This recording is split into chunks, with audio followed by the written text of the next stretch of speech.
Hey guys, what's up? So I thought I'd give you guys a quick rundown of exactly what happened yesterday. I am so much happier because there's no major problem with the car, even though yesterday I got like a huge scare. So essentially it ran out of gas, but I'm not that stupid, right? I'm gonna show you a quick picture of the dashboard here.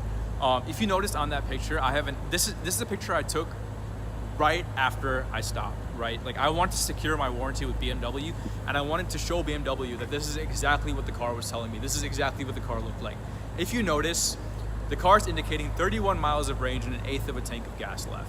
Now, I'm not an expert, right? The gas may have frozen, there might be a sensor in there, something that threw it out of whack, but I've run this car pretty close to empty before, definitely closer than 31 miles, and I've had absolutely no problem. But this showed me an eighth of a tank in 31 miles, which is why I immediately assumed that it wasn't that I was out of gas. Now, let me just tell you all the warnings that I got and when I got them, right? We're coming back from this drive, me, Gio, and Steven, approaching an intersection, and the first warning that I get is a fuel supply warning. Now, the fuel supply warning, the description underneath it on the iDrive said something like, full engine power not available, drive moderately, something like that, right? I closed out of that. 5 seconds later, I got a warning that said full drivetrain malfunction or drivetrain malfunction. That's obviously really scary because drivetrain's engine and transmission, neither of which are cheap to replace on this. And again, it is not a boutique sports car, but there aren't many of them around, so it is understandable if something goes wrong. But again, it's a very, very, very long and expensive fix, so I was pretty scared that might be the problem. So these are the two warnings that I got. Now, as far as the fuel supply warning, I didn't think that I was out of gas because, like I said, the dashboard indicated that I still had an eighth of a tank, and assuming that was an analog system, so I assumed that it wasn't connected to a sensor. Rather, it was like a traditional fuel supply system. So I thought that was like how much fuel is actually left in the tank, right? So yeah, that was an assumption that I made. So as soon as I saw that fuel supply warning, I thought maybe the engine wasn't getting any gas, which is why when I read the description, it said full engine power, like not available. That was my assumption. The engine wasn't getting any gas. Then I saw drivetrain malfunction. And the car was shaking pretty violently the entire time. As I'm doing all of this, right, as I'm approaching the intersection, the car's shaking pretty violently.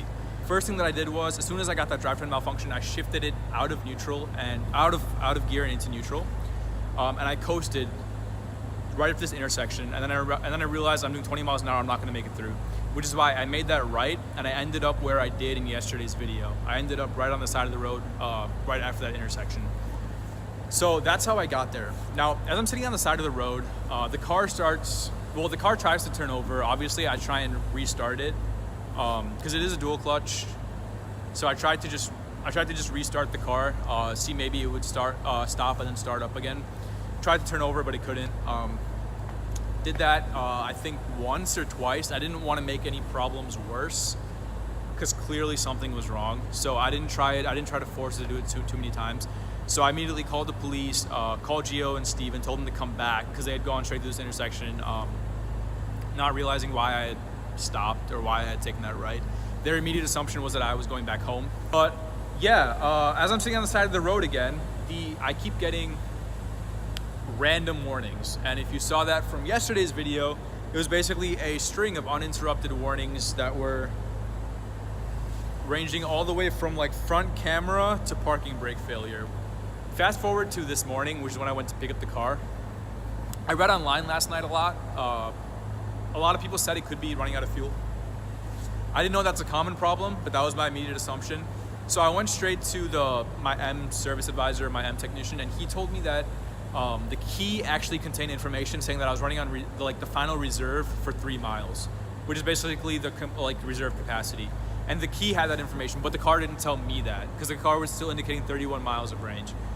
So he was saying, no doubt you're just out of gas. Don't freak out. Just go take a can of gas and just fill it up and you should be fine. So we did that. Unfortunately, my friend sent me a video of the car the night before after the tow truck driver dropped it off. And I don't know why, but the parking lights were on. I had them off when I gave him the car, but they were on the other side.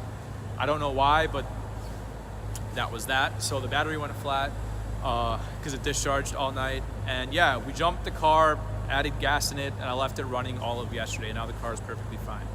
But yeah, my main thing is the car didn't tell me that it was out of gas, but it was out of gas. So I guess in one way, the silver lining is it was only out of gas. Now, I added gas this morning, and the car has been charging up for the longest time. So I've had to leave the engine on almost all day, and it's still at over 3/4 of a tank. So I don't know I'm not sure if the sensor is still messed up or if it actually still has 3/4 of a tank, because that seems really optimistic for me. But anyway, guys, that's exactly what happened. It was just out of gas, thank God. Yeah, if you didn't watch yesterday's video, go check it out. There's a lot of exciting stuff happening, none of which I'm allowed to say because they're all happening to my friends. My friends want to keep them secret. But we are going to be collecting a couple of cars soon, which should be really cool. Worst case, we'll be going to Chicago next week to pick up Harry's 911 again. That should be really cool. The Chicago Auto Show is happening this week. If you're from Chicago, go check it out. I can't go because I have an exam on Monday, which I missed out studying because of this entire situation that happened yesterday. But yeah, I'm doing fine. The car is doing fine. Thanks for everyone that messaged me. A lot of people did message me, and I really appreciate that. But yeah, guys, catch you guys soon.